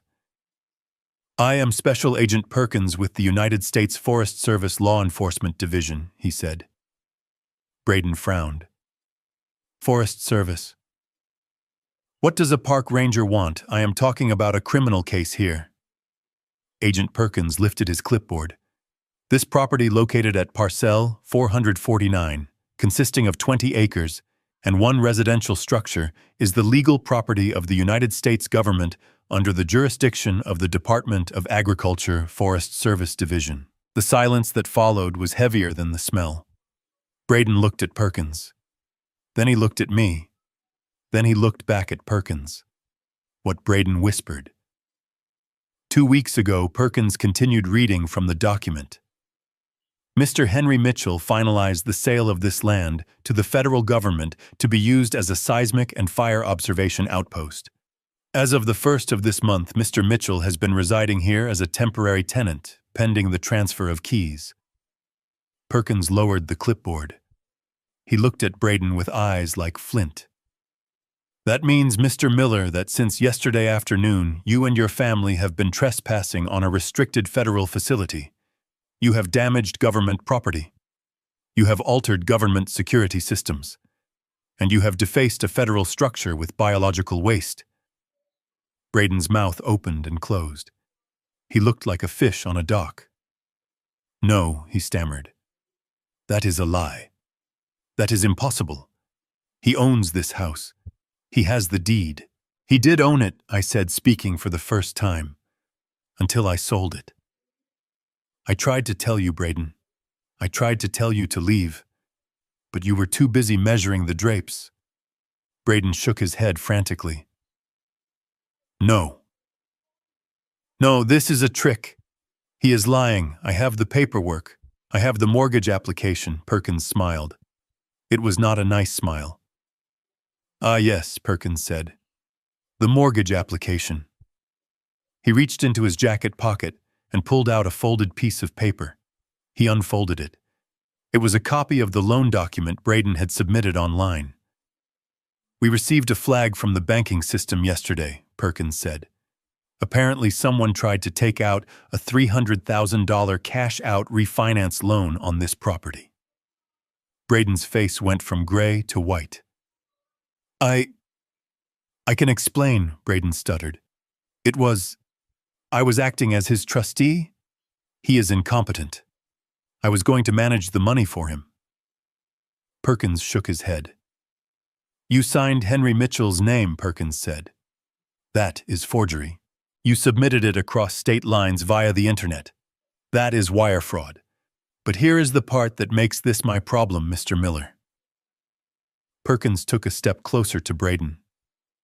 You tried to mortgage a building that belongs to the United States of America. You tried to use federal land as collateral for a private loan. That falls under Title 18 United States Code Section 1001. Fraud against the government. And since you intended to take the money for personal use, we are also adding attempted theft of government property. Braden looked at the sheriff. Sheriff, please. You know me. I am a businessman. This is a misunderstanding. The sheriff shook his head. I am out of this, Braden. This is federal. You are way out of my league. Perkins reached for his belt. The sound of handcuffs rattling was loud and clear. Braden Miller, you are under arrest, Perkins said. Braden tried to back away. No, you cannot do this. I have rights. Sheriff Miller stepped in from the side. He grabbed Braden's arm and spun him around. He slammed him against the porch railing. You have the right to remain silent, the sheriff said, snapping the cuffs on. And I suggest you use it, because you are digging a hole so deep you are going to hit China. Linda screamed. My son! Do not touch my son! She rushed forward, grabbing at the sheriff's arm. Agent Perkins stepped in front of her. Ma'am, step back, he ordered. Unless you want to join him in the back of the car for obstruction of justice. Linda froze. She looked at Braden cuffed and bent over the railing. She looked at the sewage on her shoes. She realized finally that her tantrums had no power here. Jerry was still sitting on the steps. He had put his head in his hands. He was rocking back and forth. We are homeless, Jerry whispered. We sold the condo. We have nowhere to go. I walked up the stairs. I stepped past Braden. I looked him in the eye. He looked back at me. There was fear there, yes, but there was also confusion.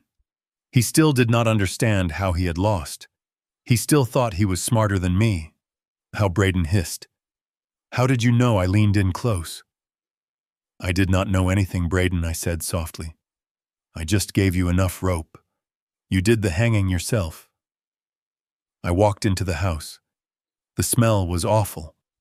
I pulled my shirt up over my nose. I walked through the ruined living room. I saw the stained rug. I saw the smashed statue. I saw the soot on the ceiling. I went to the kitchen. I grabbed the set of keys that hung by the door. The keys to my truck. The keys to the storage unit. And the keys to the ERO. I walked back out. Agent Perkins was leading Braden to the black SUV. Braden was crying now. Ugly, snotty tears. Hank, he yelled over his shoulder. Hank, tell them it was a mistake. Help me. I looked at him. I helped you, Braden, I said. I taught you a lesson about structural integrity. You cannot build a life on a foundation of lies. It always collapses. Perkins shoved Braden into the back seat and slammed the door. Linda and Jerry stood in the driveway looking lost.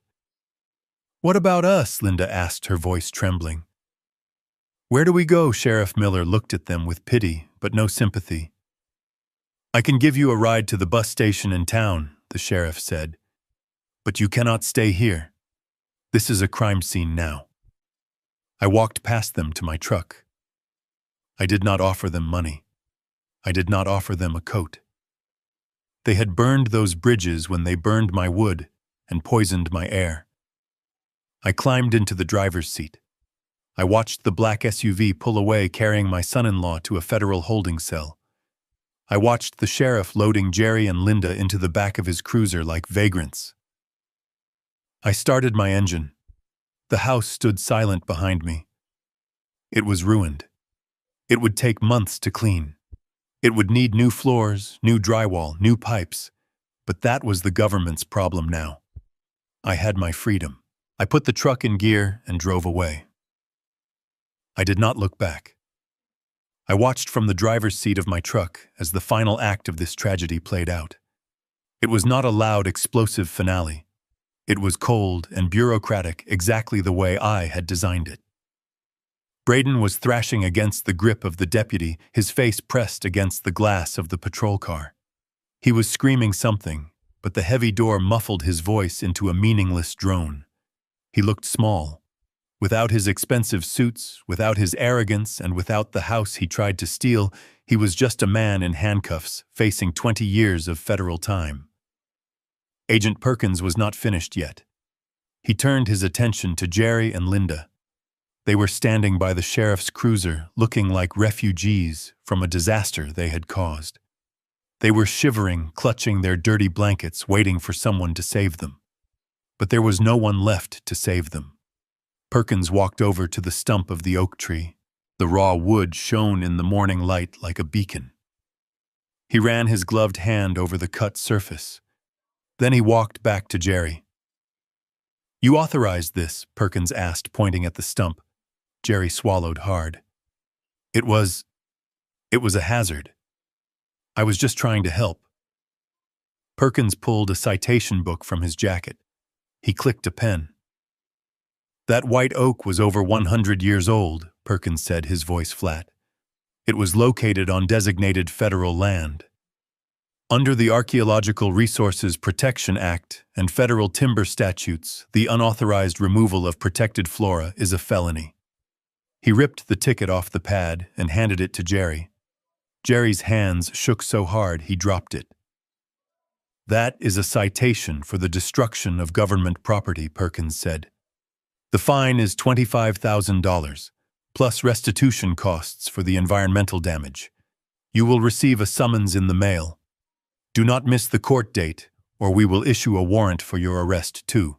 Linda let out a gasp that sounded like a balloon losing air. $25,000? "We do not have $25. That is not my problem," Perkins said, turning his back on them. "Get in the car."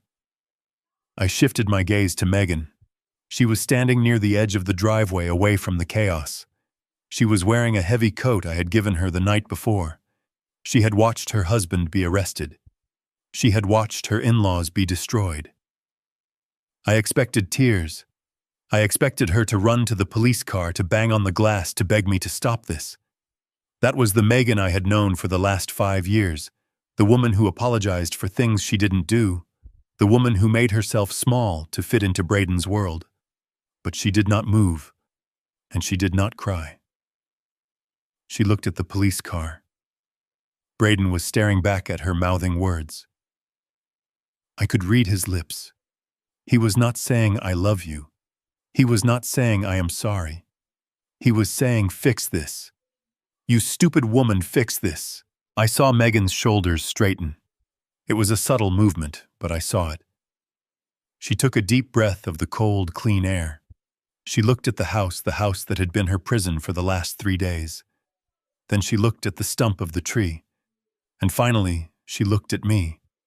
Her eyes were clear. The fog of manipulation had lifted. She saw him now. She saw the cowardice. She saw the greed. She realized that the man she had been terrified of losing was actually an anchor she needed to cut loose. I opened my truck door and stepped out. I walked over to her. The gravel crunched under my boots. I stopped in front of her. I did not hug her. I did not want to treat her like a child. I treated her like a survivor. "Are you okay?" I asked. She looked at the police car one last time, then turned her back on it. "I am done," she said. Her voice was quiet, but it was steady. "I am done being afraid, Dad." I reached into the inside pocket of my jacket. I pulled out an envelope. Inside was a cashier's check. It was for $300,000, the majority of the proceeds from the sale of the land, to the government. I had kept just enough to buy my RV and fuel for the road. I held the envelope out to her. "This is for you," I said, "and for Leo." She looked at the envelope, then at me. "Dad, I cannot take this," she said. "This is your home. This is your retirement." "It is just paper," I said, pressing it into her hand. "My retirement is freedom, and you cannot be free if you are worried about rent. Take it. Go to a new city. Buy a small house. Send Leo to a good school. Get a good lawyer and divorce that man before he gets out on bail." She took the envelope. She gripped it tight. "Why did you do it this way?" she asked. "Why didn't you just tell me?" "Because you wouldn't have believed me," I said brutally. "You had to see him in the dark. You had to smell the rot. You had to see what he becomes when the lights go out." She nodded slowly. She knew I was right. "Thank you," she whispered. I looked over at Agent Perkins. He gave me a sharp nod. The site was secure. My job was done. I walked back to my truck. I did not say goodbye. Goodbyes are for people who expect to see each other again soon. I was going away for a long time. I was going to find a place where the only noise was the wind and the only law was nature. I climbed into the cab. I looked at Megan in the rearview mirror. She was walking toward the sheriff's deputy who was waiting to drive her to town. She was walking with her head up. I started the engine. The diesel rumble felt good. It felt like a heartbeat. I had lost my house. I had lost my land. But I had saved my daughter. I shifted into drive. The tires bit into the gravel. As I rolled past the police car, Braden looked at me. His face was pressed against the wire mesh. He looked like a trapped rat. I didn't smile. I just tapped the brim of my hat. Lesson over, I thought. I drove down the mountain road, leaving the wreckage of my past behind me. The road ahead was empty and wide open, and for the first time in a long time, the silence in my head was perfect. I sat in the cab of my truck for a moment longer, listening to the silence settle back over the valley. The sirens had faded. The dust from the police cruiser had settled. It was just me and the cabin now. It stood there against the backdrop of the pines, a masterpiece of cedar and stone that I had poured 5 years of my life into building. I remembered laying the foundation with my own hands. I remembered Sarah planting the wild azaleas along the walkway. It was a beautiful structure, but as I looked at it now with its dark windows and the stain of the last 3 days seeping into its walls, I did not feel a sense of loss. I felt lighter. A house is just a container. It is just wood, glass, and copper wire. It only becomes a home when it is filled with peace. When you fill it with greed, with noise, and with people who view you as a resource to be mined, it stops being a home. It becomes a trap. I had built the trap.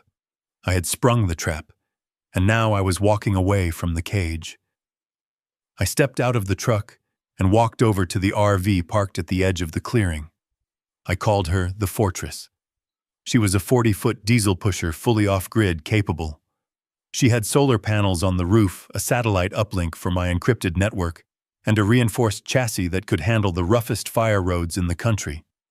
It was smaller than the cabin, yes, but it had wheels, and wheels meant that if the parasites ever tried to find me again, I could just turn the key and vanish into the sunset. I climbed the metal steps. I stood in the doorway and looked back one last time at the stump of the oak tree. The raw wood was bleeding sap in the morning sunlight.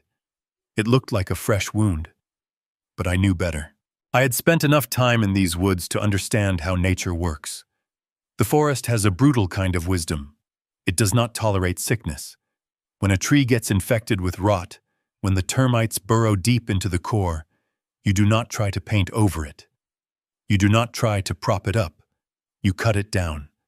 You burn the infection out before it spreads to the healthy timber. I had cut down the rot in my family today. It was violent, it was loud, and it was ugly. But it was necessary. Braden was the disease. Megan was the sapling that was being choked out in his shadow. Now the shadow was gone. Now she had the light she needed to grow. I had done my job. The rest was up to her. I stepped inside and pulled the door shut. The latch clicked with a solid, reassuring sound that signaled the end of this chapter. I walked to the captain's chair and sat down. The leather was cool and firm. I turned the key. The massive diesel engine roared to life beneath me, a deep, steady thrum that vibrated through the steering wheel. It was the sound of capability, the sound of independence. I checked my mirrors. The road behind me was empty. The road ahead was a ribbon of gray asphalt stretching all the way to the horizon. I released the parking brake. I did not look at the rear-view mirror. I did not look at the cabin. I looked forward. To Arizona. To Utah. To the Badlands. To anywhere the cell service was dead and the coffee was hot. I shifted into gear. The wheels turned. The gravel crunched one last time. And just like that, Henry Mitchell disappeared into the wild, leaving nothing behind but a lesson that none of them would ever forget. People often ask if I regret burning down the life I built in that valley. I tell them that a house is just an arrangement of wood and stone, but a home is a state of mind. The most expensive thing you can own is not real estate. It is your peace. I learned that you cannot fix a foundation that is built on the quicksand of greed. Sometimes the only way to save the structure of your family is to cut out the rot, even if it means tearing down the walls. I lost a roof over my head, but I gained back my dignity and my daughter's future. That is a trade I would make again in a heartbeat. Have you ever had to make a hard choice to cut a toxic person out of your life to save your own sanity? Let me know your story in the comments below. If you enjoyed seeing justice served ice cold, please hit that like button and subscribe for more stories of truth and retribution. Until next time, keep your eyes on the road and your doors locked.